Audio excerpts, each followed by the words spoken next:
सभी दोस्तों को नमस्ते, प्रणाम, हर हर महादेव। आज हम लोग लेके आए हैं गंगा माता का बहुत ही प्यारा सा गीत, और जैसा लगे कमेंट के माध्यम से बताइएगा। अच्छा लगे तो लाइक करिए, अगर चैनल पर नए हैं तो सब्सक्राइब करिए। चलिए दोस्तों, सुनते हैं ये गंगा मैया का गीत। गंगा जी के मोहारी बनवली सरजू जामुना हो, गंगा जी के मोहारी बनवली सरजू जामुना हो।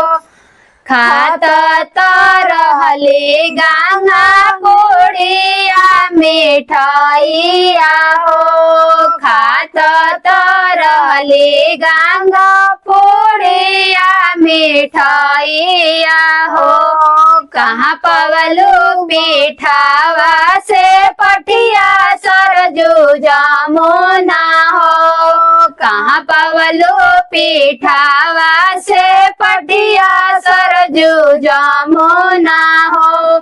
सुतल रहली गंगा कोठावा उटरिया हो, सुतल रहली गंगा कोठावा अटरिया हो।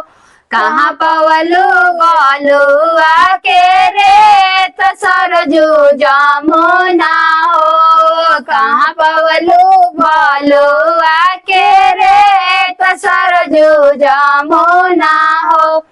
पेन्हत रहली गंगा लाला की चुनरिया हो, पेन्हत रहली गंगा लाला की चुनरिया हो।